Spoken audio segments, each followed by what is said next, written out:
Steph, nice to see you. Nice to see you, Katy. We're just doing some background technical stuff. I will let you know when we're going live on Facebook. I feel like I should be saying Wembley. Please do not swear if you are going to speak. I'll try not to as well.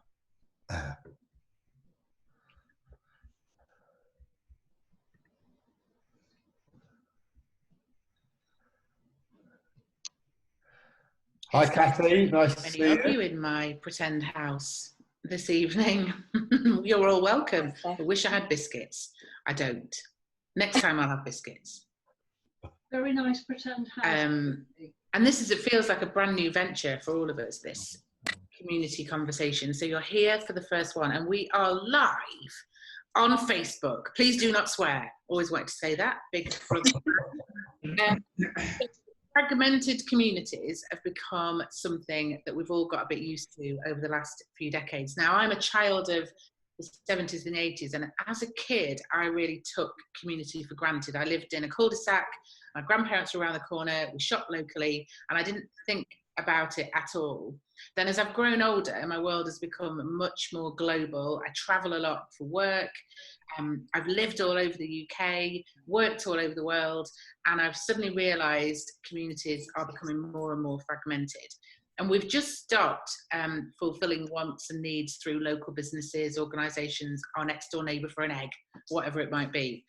And then the coronavirus pandemic happened. Sorry, said the C word. I won't say it again. And that's led us to spending way more time in our own homes and has really reignited our desire to connect with and enhance our local community. Like in Lincolnshire, the NHS asking for volunteers to help, so overwhelmed that it crashed their website because Lincolnshire had so many people wanting to help. Scampton set up loads of phone groups as well, all wanting to help. So what is the community conversation? We do have Steph Wright waiting in the wings, chairman of the Gusto Group, to give us the proper lowdown. But it's a not-for-profit, the community conversation is a not-for-profit initiative supported by the Gusto Homes Community Fund. And it has been established to bring local communities together using a digital platform, which is even more important whilst we can't meet in person. I've got to tell you, I volunteer on the Parish Council, and we met a few weeks ago in the BSA Village Hall in Aesthorpe, all wearing masks, all sat socially distanced. It was like a scene from a zombie movie. So whilst we can't get together in person, these are ideal. The monthly community conversations are going to be hosted by a community member. So I'll introduce myself. Yeah, I haven't done that yet, right? So I'm Katy Taylor. I live in Scampton Village in the witch's cottage. Yep, I'm a good witch. So no spells will be cast, I promise you. And I've lived in the village for coming up for 4 years now, and a born and bred yellow belly. So I am a big, passionate advocate of our beautiful county. So these monthly community conversations are always going to be hosted by a community member, and not always me. If anyone's watching thinking, good God, I could do a better job, do it. Tell us, you can do it. It doesn't have to be me, but I was the first one to volunteer for this one. This is to help us provide updates from local organisations, for businesses, any new ideas to improve our community. If you just want to set up a knitting group, whatever it might be, you can do it through this as well. And the community conversation is just here to reconnect local communities right across the UK, support local organisations, encourage local trades. So if you're listening to this and you're a small business, an entrepreneur, a community club, a man in a shed with a great idea to how to connect the community, then let us know. All our contact details are shared via the Facebook group.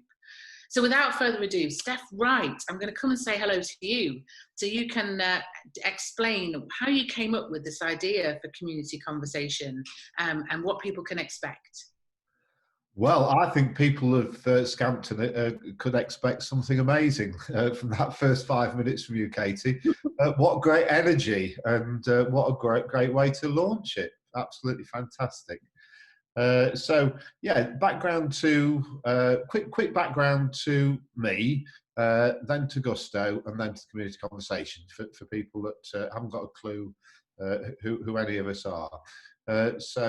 I've been in and around business in Lincoln and Lincolnshire for far too long. I've got a few businesses, but the sort of most well-known business of ours is the Gusto Homes business. So we're house builders. We've been building houses for 35, 40 years, and we've very much specialised in building low energy, high performance homes. And building them with a real community ethos as part of what we do. So we build the physical infrastructure that helps enable a community to come together. And I think it's important at this point to point out, Steph, that you're allowing me this evening to sit in one of your homes of the future up on Woodland's Edge. So for this week, I'm not coming live from the Witch's Cottage, sadly. I am from a home of the future. They are beautiful. I liked driving in pretending I live here when I work. So thank you for hosting me here this evening. That's a pleasure. Well, we thought it best to start off from here. In future, I'm sure you'll be doing this perfectly well from the Witch's Cottage, and what a fantastic name for a house. But obviously today we wanted to surround you with the technical team to make sure that there was no hiccups at all. So yes, so we basically build new homes, but very much focus on building the infrastructure to allow a community to evolve, because we don't build communities, people build communities. So a really sort of cutting edge example of what we've done happens to be just on the edge of Scampton. So Woodland's Edge, for those of you who are listening either on the Zoom call or on the Facebook Live, is next to Bishop Burton College, adjacent to the showground and adjacent to Scampton. It's a development that's got 29 properties. I see one of our residents on here, Katy. Hi, Katy. So Katy lives in one of the properties on Woodland's Edge, and we've got a fantastic community over here in terms of supporting each other, sharing resources. Everybody's got an allotment, so it's just a really, really good place to live. And that's really been developed partly by the initial design and layout of the site, but also by then the people that come in and live here and start to turn it into a community. Yeah. So community's always been very close to my heart. And when we went into lockdown, I've got 4 children. Very quick story. 4 children. 3 of them were working for the Gusto Group, doing various things. 2 of them were out in Southeast Asia with a group of students. Because of lockdown and the airports closing and everything, they obviously had to come back. We then started to get into digital technology and conferencing. We put on a very large digital conference alongside the digital version of the Lincolnshire Show. So that very much launched us into doing digital conferencing. And off the back of that, we thought, right, we could create these community conversations and start sort of little mini conferences within the community to get people to share what they're doing, what's happening during lockdown. And the first one we did was in Collingham. We ran that from May of this year all the way through till the beginning of August. And then we stopped it, and we've now passed it on to a new group that are running it now with our support rather than us running it. So that was the first community conversation, and it's proved very successful, and people enjoy it. We have 500 or 600 people that listen to it on the Facebook Live. A similar amount, probably 15 to 20, join it every week, or it's now every month, same as this format's going to be on the Zoom call. And so we're going to see where that goes. It's about bringing the community together, sharing ideas, people promoting their local businesses, organisations promoting their groups, what they do, just sharing knowledge and getting the community digitally connected. So that's what it's about, Katy, and you know all about that. And it sounds good to me. I'm already on board, clearly. There are no ropes or chains involved. I'm here willingly. It's important, I think, to keep pointing out that it's a not-for-profit community initiative, and that anyone who does want to get involved, there are no hidden costs. We're not suddenly going to invoice you for every minute you've spoken or anything sinister like that. I think that's quite unusual, isn't it, Steph, in these times, that there are genuinely not-for-profit initiatives that are set up for communities? Yeah, within Gusto, I suppose it's my business, and that gives me the freedom really to do what I like, which is a great bit of freedom to have. I've been very lucky over the years with my businesses, and so we've decided that we're going to give a good proportion of the profits from the business back into community projects. And this is a project that we decided to get off the ground and see where it goes. So initially, it's all been funded by Gusto, but then what we're finding is that other organisations looking at us now. We're talking to the Lincolnshire Co-op and hoping that other organisations are going to come in and fund the costs of starting up future community conversations across the county, because I think it would be a fantastic thing to have a network of community conversations, community collabs, which is what we're sort of calling the digital platform that this will all sit on, and then sharing knowledge, sharing information between communities, and making all the communities of Lincolnshire and Nottinghamshire and further afield more resilient and robust and prosperous. So we all don't just sit there relying on Amazon to deliver our future for us. We can do it ourselves a bit more.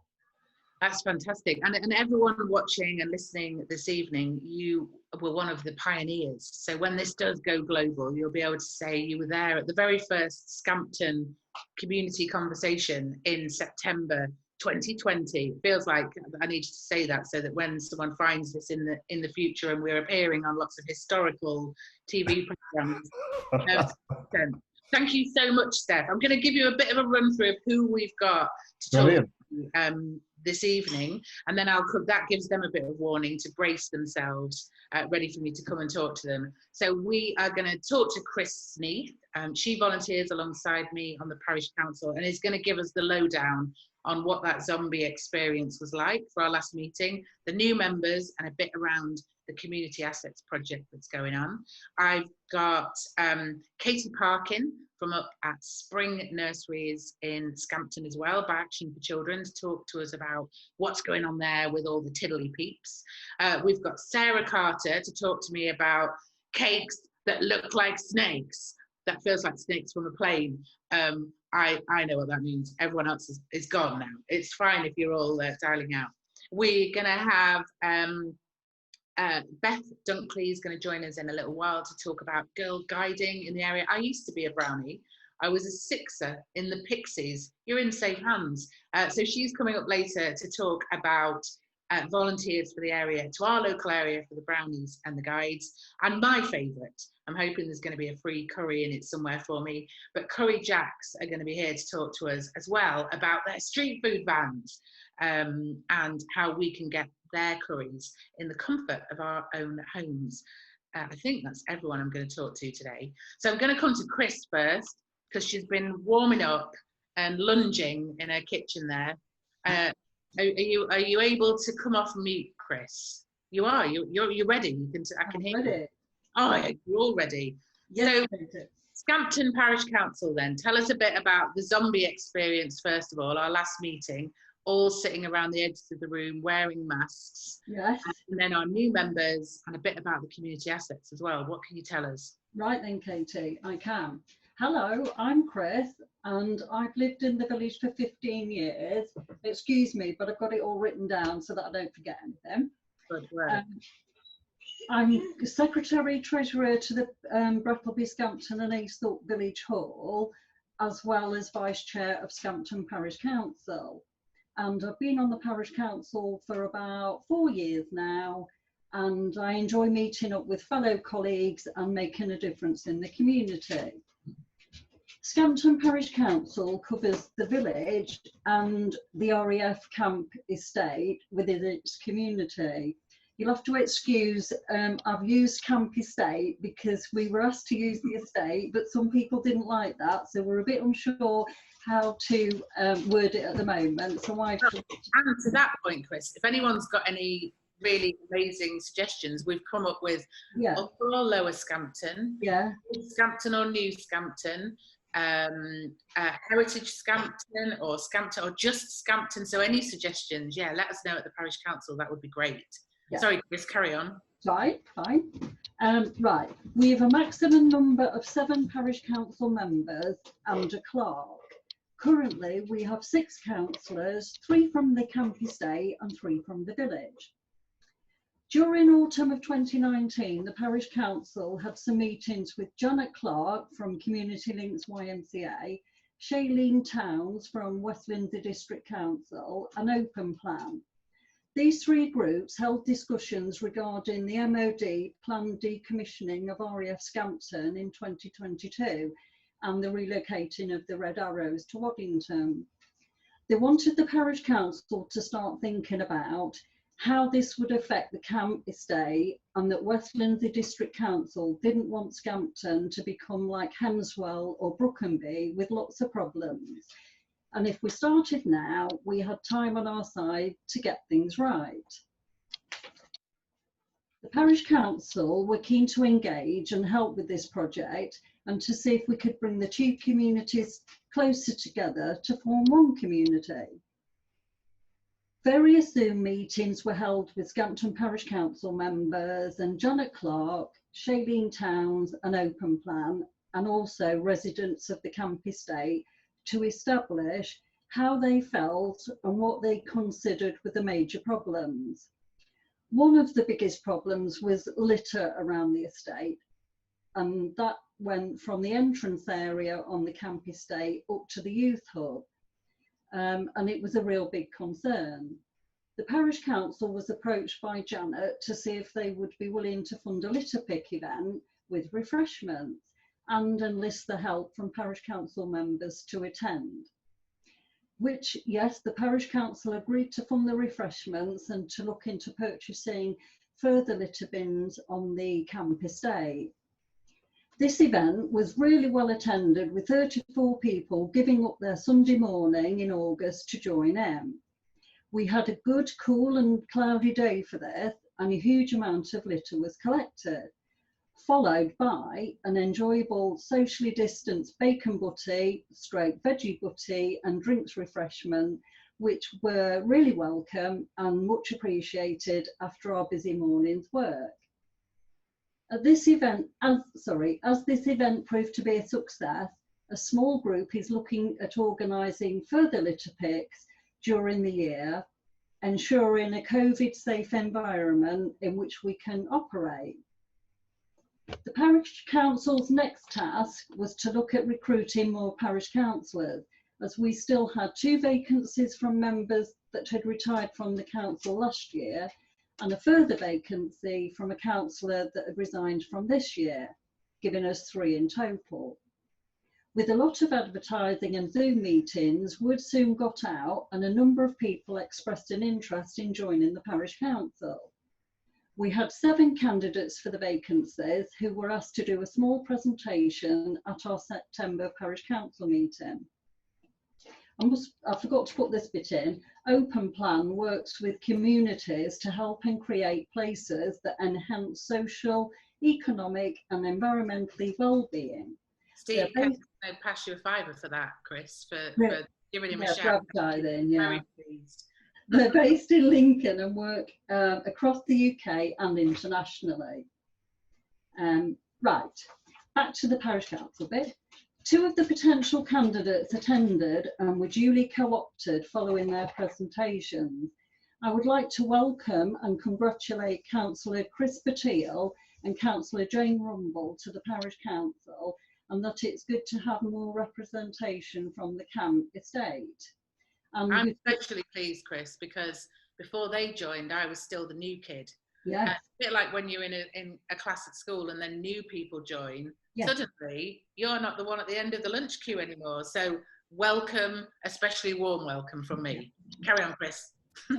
And we've still got 1 vacancy left. So if anybody's interested in joining the Parish Council, then please get in touch with our clerk at Scampton Parish Council.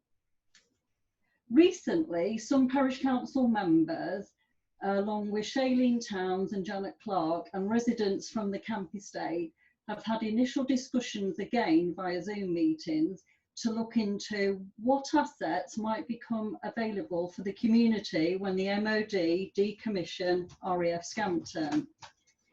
At the present time, there are 8 buildings or land that have been identified as potential community assets. They are the play park on Lancaster Drive, but it now appears that this park will stay as MOD for RAF personnel.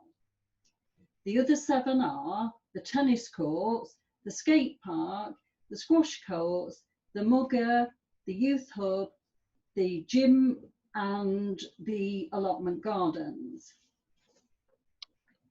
Just to let people know, it's not a mugger. That's short for a multi-use sport thingy. Yeah, games. Yeah, just so you know, I just wanted to let them know that, Chris, so you didn't have terrified people going, wait, what? We've got a mugger. And mugger. Yeah, right. Mugger, but a multi-use games area. Yeah. Yeah, right. Last week, a small number of parish council members and residents from the camp estate came forward to form a subcommittee to start investigating the potential community assets.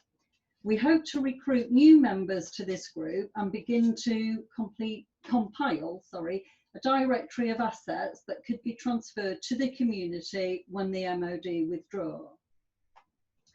The parish council has achieved a lot in the last year. We're also setting up a community speed watch project in the village, as speeding is a major issue. And at this point, I'd like to thank Roger, Katy, Steve and Barbara, that despite some people thinking we wouldn't be able to keep going with the lack of councillors, we have managed to do so.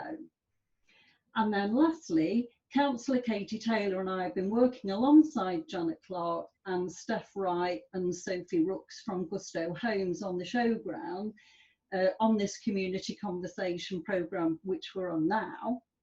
And I'd just like to thank Steph and Sophie for all their hard work with the technology side, Janet Clark and Katy for all their hard work and enthusiasm in bringing this conversation programme tonight, and well done.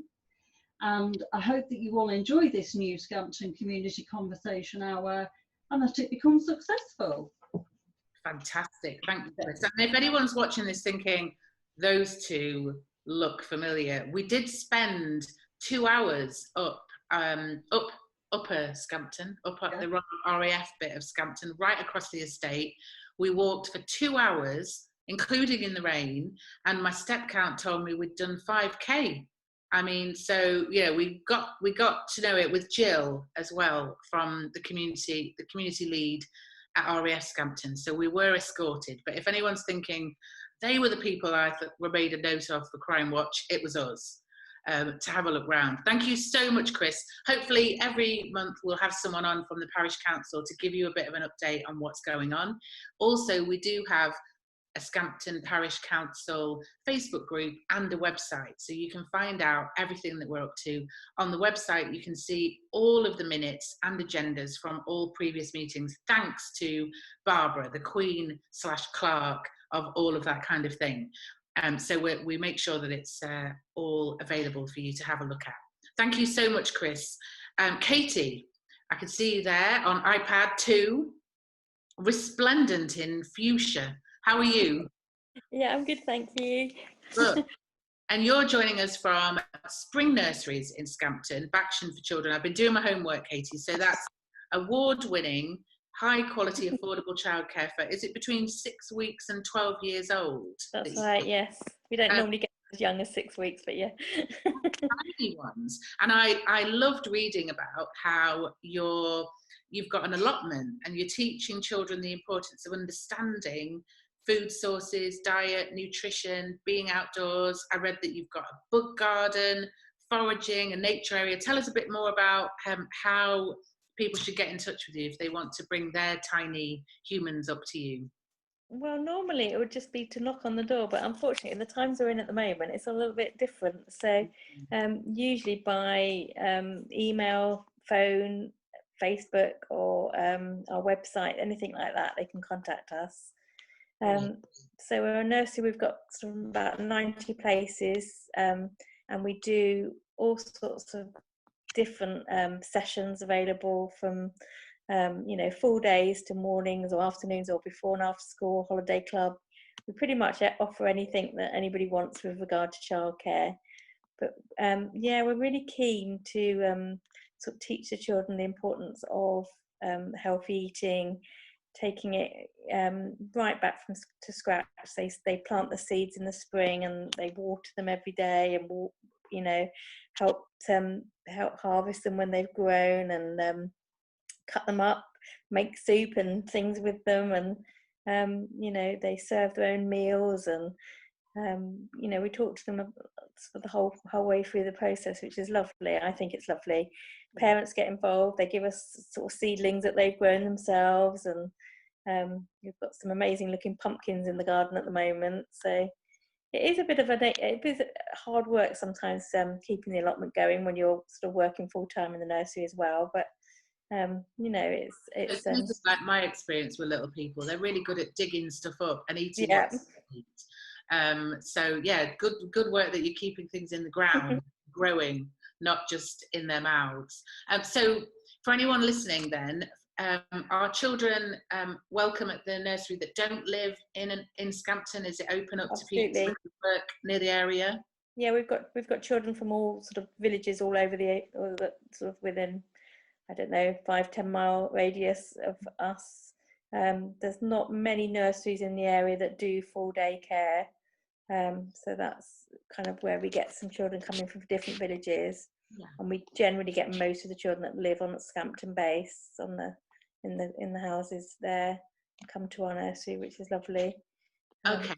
And if you wanted to find out more about you, I know you're really active on Facebook, aren't you? You have really great presence on there to let people know what you're up to. Yeah, we do. We try and share it on Facebook, Instagram, Twitter, you know, anything really that we can, sort of help people find out more about us. We've got a website, springnurseries.co.uk. Yeah, various ways you can approach us and come and find out more. Normally we do. To let you know, in chat we've got Andy. Hello, Andy.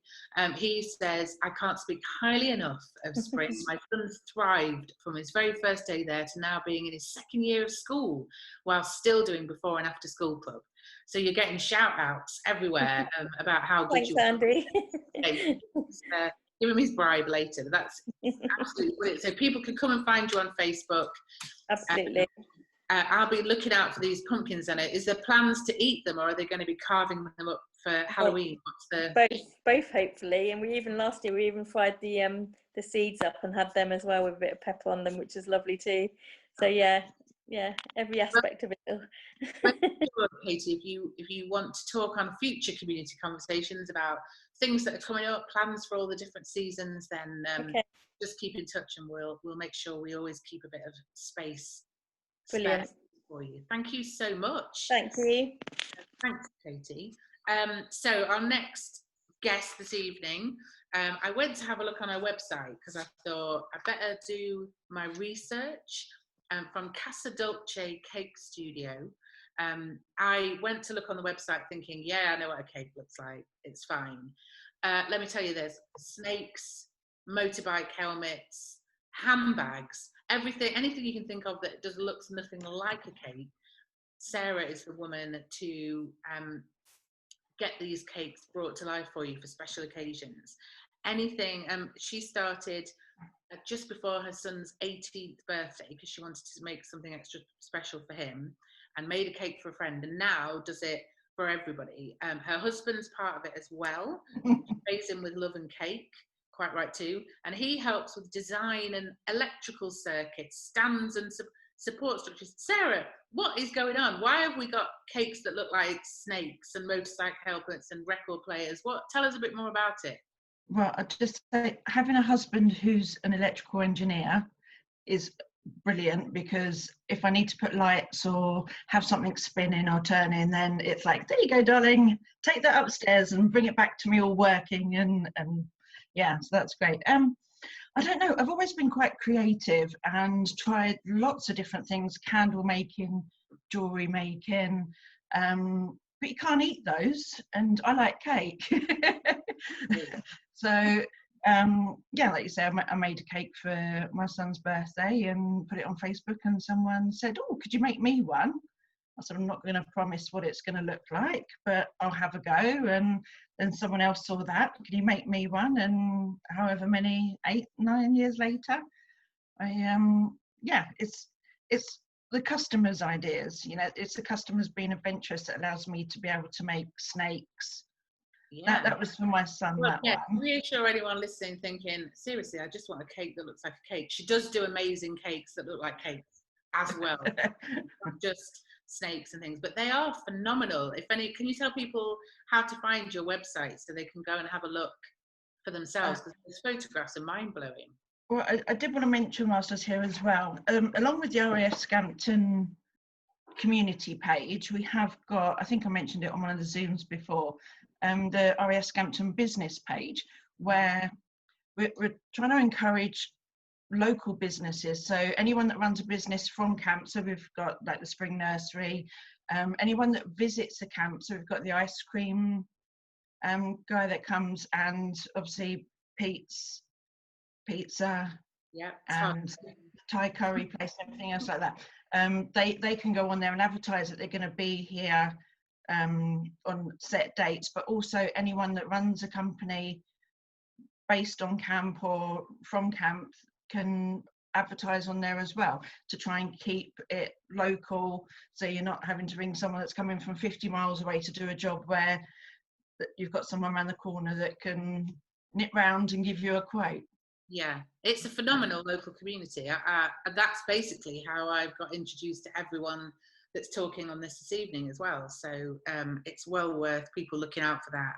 And for the cakes, then, if someone wanted a snake or a cake, or a cake, how would they get in touch with you? How long does it take you to create one of these? Oh, well, I get asked quite a lot, how much notice do you need? Mm-hmm. And if anyone's ever booked a Tesco slot, it's exactly the same as that. If there's a slot available on the day that you want it, you can book it. If there's not one available, you might have to compromise and have another day. I'm fully booked up for October, the beginning of November. December's getting busy, but you know, if you contact me, there might be an available slot on the day that you want. So I have people booking sort of a year in advance for birthday cakes because they want that cake on that day. Yeah. And so they book nice and early. They don't have to decide exactly what they want or what size, but just let me know that you want a cake that day, and then I'll make sure that I keep that free. But yeah, it can take, some of the cakes I've made have taken like a week just to make the bits that go on it. I'm working, I did hold it up just now, but I've got a thing for shoes, and I'm making some icing shoes at the moment. Wait a minute, that's not a real shoe? No, can you see that okay? Oh my goodness. That's made of sugar paste, apart from a rod, a kebab stick just in the heel to keep it secure. But no, I'm not going to break it just to prove it, but here's one that's sort of in process at the moment, so it will look similar to that, but anything that's a little bit creative, a little bit different. I like to make something out of sugar that you wouldn't think it's made of sugar.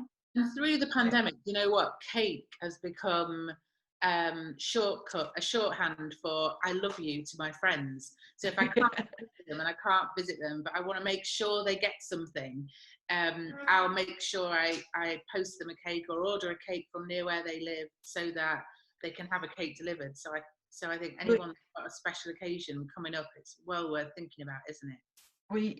You said about eggs earlier on. They'll sort of go into your neighbour, have you got a cup of sugar, have you got some eggs? If you've seen my car driving around camp, I actually have a sticker on the bottom of it that says, cake dealer, need cake, you know, I can hook you up.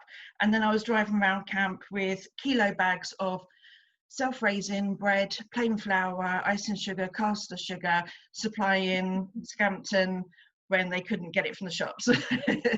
So suspicious white powder, anyone? Yeah, bags of, I'm like, please don't stop me because this looks really dodgy.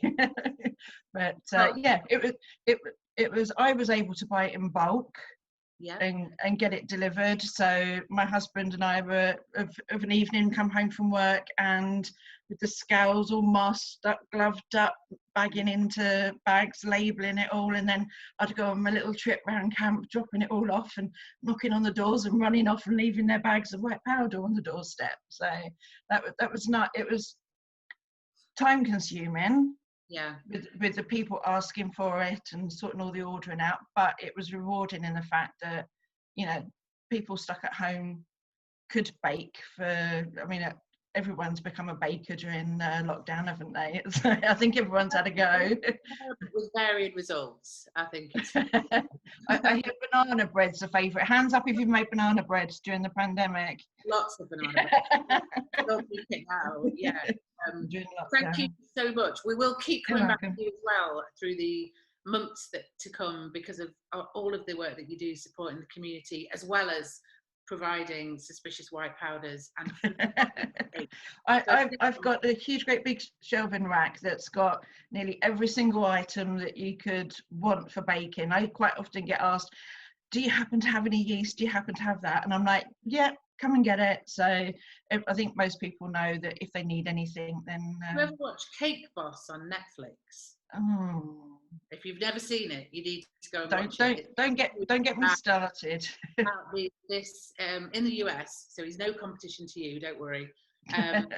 He builds these giant structures all out of cake for things like big toy shops and, you know, all the big corporate events. It's well worth watching if you haven't seen it, but we don't need to. We can go to your website. You are Cake Boss. Thank you so much, Sarah. We'll keep in touch for future community conversations. So from cake, now I'm starting to feel hungry. I'm going to go to curry.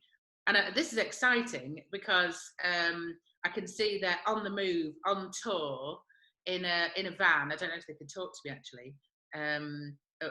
They're getting out of a van. Maybe I have to, perhaps they're not ready. Is he ready? Looks ready. He's got shades on. Well, are you ready to talk to us, Curry Jacks? Perfect timing. Oh, look at that. And not that I was padding or anything, talking about your sunglasses.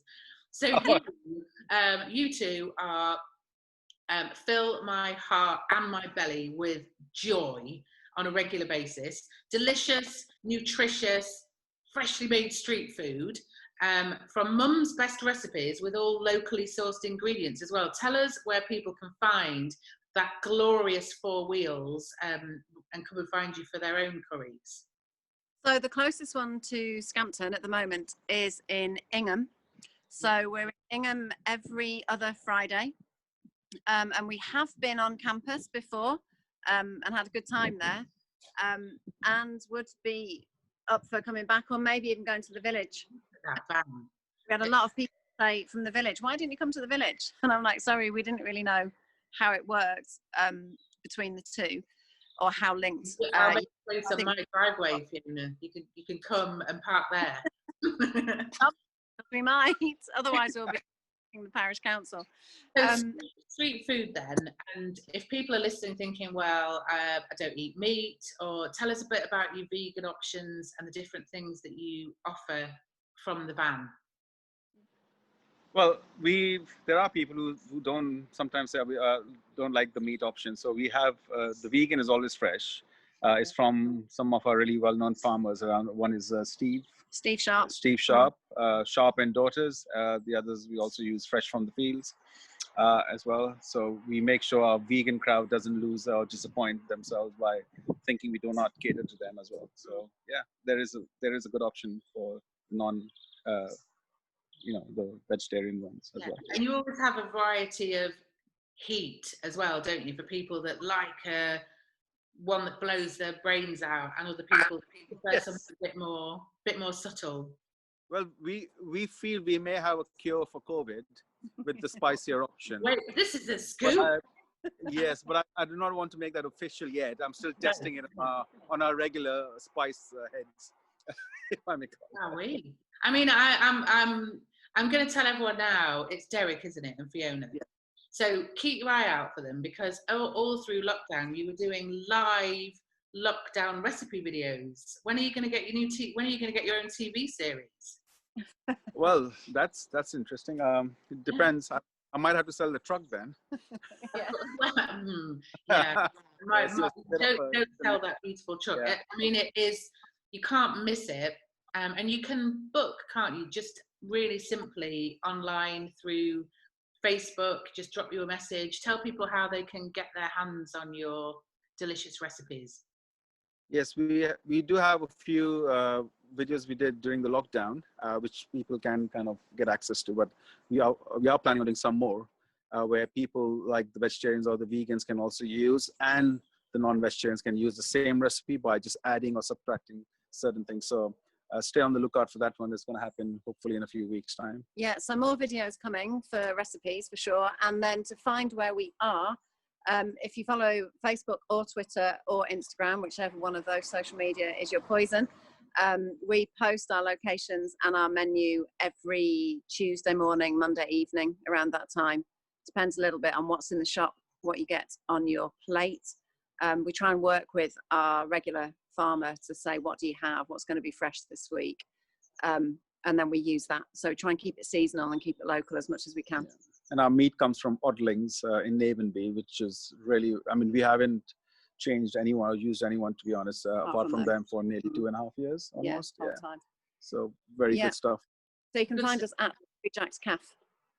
Brilliant. Yeah, and you're on Facebook as well, and you regularly update your Facebook page so people can find you there, right? Can't they? Under Curry Jack as well. Where did the name come from then? Because neither of you are called Jack. No, or Curry, yeah. No, all Curry. She's Curry, I'm Jack. well, it was Fiona's idea, to be honest. We wanted to make curry, and we wanted to serve them on jacket potatoes. Therefore, the name Curry Jacks, basically for jackets. Yeah. The idea was a blend of our two cultures. So the British favourite food is definitely anything on a jacket potato. Well, and I don't know what it is. I'm not going to ask you to reveal your secret recipe, but whatever it is you do to a jacket potato, I have never had one like it. They are incredible. Thank you. They are so good. And yeah, I've never had street food that's quite so popular before. The other thing to ask you about is, I know we talked about this when I came to get curry from you on one of the hottest days of the year, because having been on holiday to Sri Lanka, having been to a herb garden there, I was advised by a guru that if on the hottest day of the year, eat the hottest spice you can dream of eating, because it balances your inner temperature and is actually will help to cool you down. So if we're facing into this Indian summer that they're promising us, what do you want to tell people about eating curry even if it's hot? Well, actually, we'll both share some of that, and it is true what you experienced in Sri Lanka. Spice, the hottest spice to eat hotter curries does help you to kind of cool your body down, your temperatures as well, especially during the summer.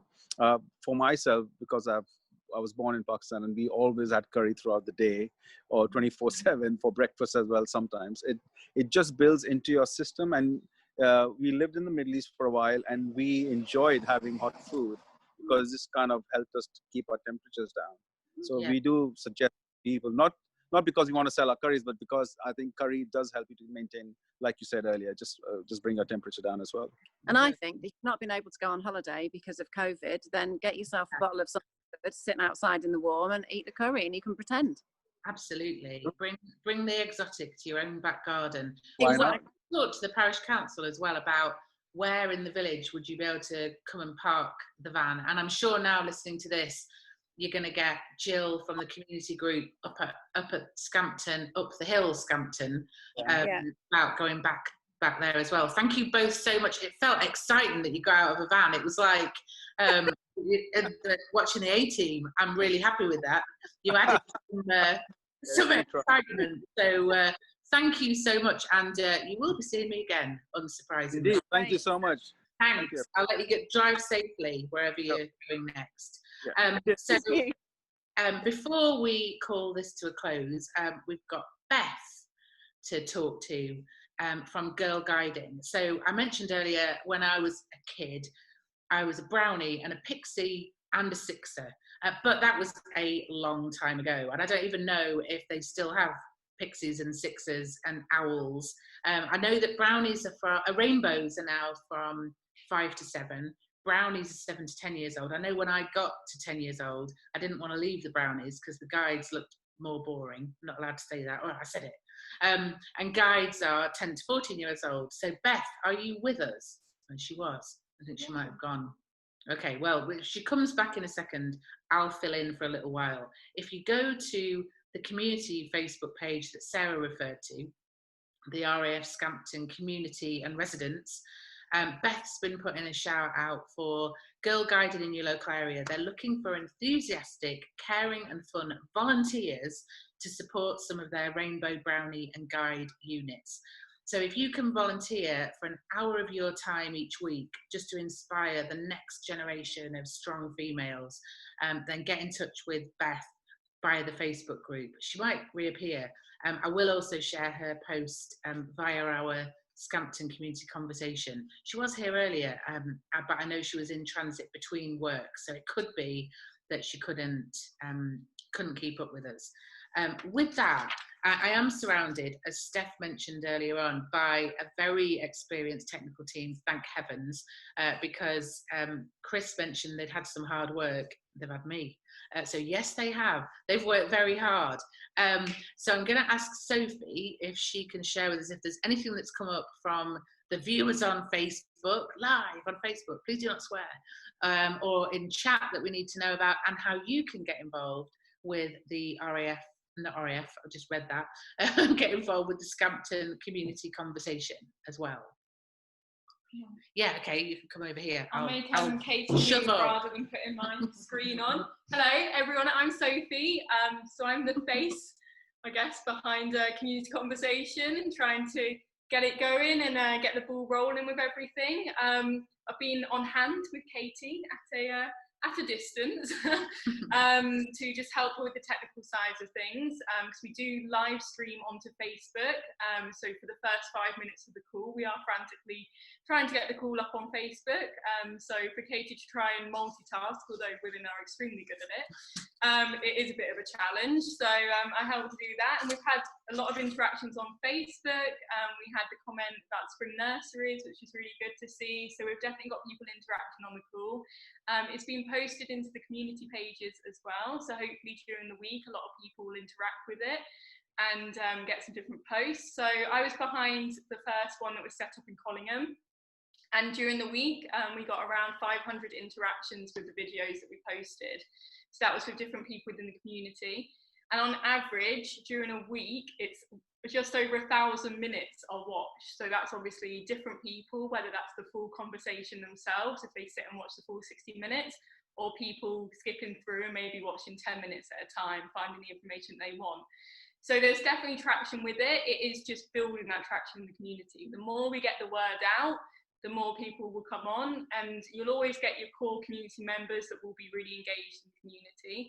So it's now looking at how we can reach out to those people that maybe their voices aren't heard so much, and getting them involved. So essentially as well, it's a bit of a shout out for volunteers as well. We're really, really keen to get all different people involved with this. If anyone is technically advanced, I'm not the best and I can do it, so I'm sure anyone else could. That'd be really helpful for Katy as well. I mean, you could always do the technology side of things, Katy. Yeah, I was going to say, anyone that wants to get involved. One of the other things I do is I support TEDx and TED Talks, if you've heard of those, in the Lincolnshire area. So one of my roles is coaching everyone to speak publicly in a confident way. So if you're thinking, I'd love to share an idea, but I feel a bit freaked out about speaking publicly, then you'd have me backstage to give you all of the magic potions to make that really easy for you as well. We've also got all of the support from Steph and his team with Sophie to help us out with the technical stuff. And there's no age limit to this. So if you know of teenagers that are starting out and really keen to get into, if they've got their own YouTube channels or they love streaming live, then encourage them to get involved as well. There's no age limit. It's for the entire community.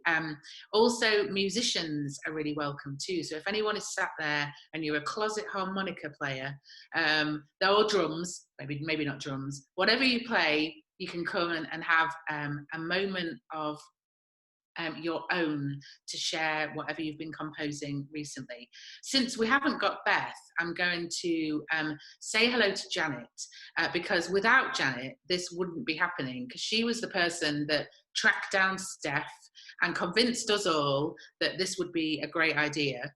So Janet, I'm going to come and say hello to you, just so that you can explain what it was about this that you thought might really help Scampton as a community. Well, thanks.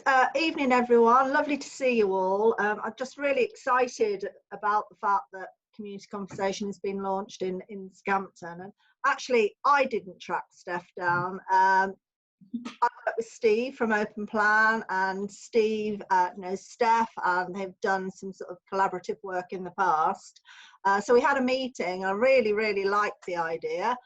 And we sort of said, oh, let's see if we can try and get something going in Scampton. The Collingham Conversation was due to happen that night. I'm just trying to think when that was. Was it August? July? No, it must have been July.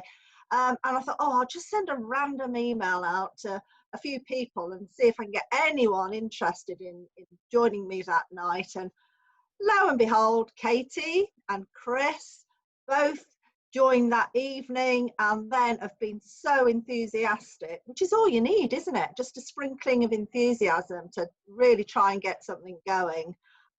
Both so enthusiastic to take it on board.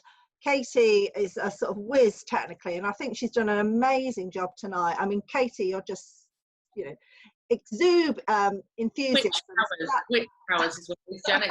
Maybe magic dust somewhere, but yeah, it's been absolutely brilliant. And I think, yeah, from little acorns, you know, big oak trees grow, and I think for Scampton to have something like this is just brilliant. And I know that people that live up on the camp, they don't really have a meeting space. Facebook is fantastic, and I have used, I'm a bit of a novice, I'm not the best IT person at all. It's great to put things, and I know Sarah's been brilliant on sort of pinning things for us, but it's still not the same as having a conversation. And although we can't do this in the street, we can do it in this way. And the fact that it's sort of stream live, hopefully, to Facebook, will get more people joining. And it is, even if there's just one or two people that could sort of say, well, I'll help on a monthly basis just to make sure this is operational, would be fantastic. That's what we're trying to do. We want to sort of knit the communities, and not just Scampton, you know, the surrounding small villages as well, that I'm sure there are budding musicians and cake bakers and gardeners and knitters and crocheters and all sorts of people that might want to sort of come on and demonstrate their skills and get you to join in a virtual knit and natter group or whatever that might be. So yeah, I'm just really pleased. I just want to applaud you this evening for doing this, and to everyone that's joined, whether, you know, we can see you or whether you're on Facebook. Yeah, brilliant. Thank you. Yeah, and for anyone that is watching live, please do not swear. Why do I keep saying that? It's like an affliction. This is going to be saved, so you can go on to share it on your Facebook groups and with your friends, and we'll make sure that we share it around all of our community groups as well, so people can watch it at any time. We're coming to the end of our very first Scampton Community Conversation, but it would be remiss of me not to give a nod to Roger, the chairman of Scampton Parish Council. Roger, are you feeling up to just sharing a few sentences about you're at the moment looking for volunteers for this community asset group, aren't you, and taking a bit of a lead on that for Scampton?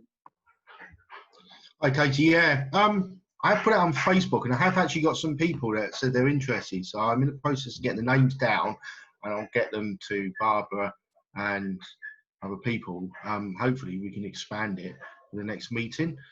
But one thing I did want to share with people, of course, is we've got our first ever annual parish meeting online on 1st October at 7:30. So I encourage anybody to come along or join in. Got any questions about the parish council, anything about the parish itself, roads, or anything that's wrong that people can answer, or just interested in what's going on, what the parish council does, then hopefully people will come along and join in, because we've got quite a lot to say this year. I think we've had a pretty good year, and it's getting better and better with things like this. Yeah.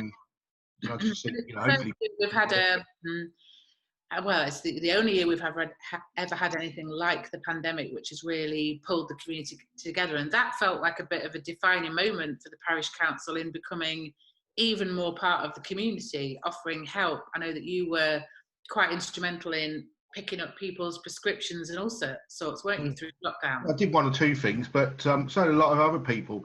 It was amazing because there was people from the village part of the parish that were helping people at the top end, and vice versa. And one thing about the parish, I mean, I know we're living in times that, a bit troubles at the moment and things like that, but one of the things the pandemic's done, I feel that we've brought this community together for the first time ever. I think Scampton Parish is one community, and things like this tonight, I'm seeing people from both parts of the parish joining together and interacting, and the Facebook page is being used by everybody, and the parish council getting more in there. I think it's absolutely fantastic. It's what we needed. Perhaps not a pandemic, but we've been sort of separate communities for a long, long time, and a bit of distrust maybe from each other and things like that. And I feel that we're now one community, and I think the things that you've done tonight and the rest, everybody else, and that, it's been fantastic. The only one thing I would say is, can you stop talking about food? I know. I'm so sorry. I'm starving. I'm sat here like I'm going to go and find Fiona and Derek. Just make them feed me. And if you really loved us, you'd bring Kate to the parish council meeting. I know you said you... Challenge. Careful what you wish for. I've never said I'm a very good baker. I'll bring you what I bake. We've also got Barbara on the call. You don't have to speak, Barbara, but give us a wave. Barbara is the Queen/Clerk of Scampton Parish Council. All of her contact details are available via the Facebook group and via the Scampton Parish Council website. So you can get in touch with her directly if you want to volunteer and come along. I feel like I've got turned into sort of Dawn French on Vicar of Dibley by joining the Parish Council. I think I'm morphing into it. Same haircut, everything. And I can reassure you that it is a great way of getting in touch with the community. This week is World Childless Week, and I don't have kids. And living in a village without children, it's really hard to get involved with what's going on in the community. So it is a great opportunity to find out what's happening where you live and give something back to the community that you're a part of. So I'd really encourage it. As for Scampton Community Conversation, you've all been gorgeous. You're all now instantly my favourites, obviously. We do have a Scampton Parish Council, Scampton Community Conversation Facebook group that you can go and join. We'll share all of the updates on there and all of the links to everyone that's spoken this evening. We've also got a community conversation page. If you go to communityconversation.org.uk, you'll also find the Scampton page that's got photographs from the village and from the Red Arrows, everything that you associate with Scampton, to find out all the details about when the next one's coming up. I think that's everything. A bit like I'm on the countdown to end. And by the way, I have been drinking water, just to reassure you. It wasn't gin, unusually for me. Thank you so much. You've all been brilliant. By the way, I don't always have to be your host. If you want to do better, then get in touch and you could be running this whole shebang next month. Thank you. Katy, you've done a fab job. Oh, I should have done Fab worse. job. Thanks all so much. Everyone's got a wave because this is now what we do at the end of meetings. Bye. Love you all. All my favourites. See you soon. Well done, Katy.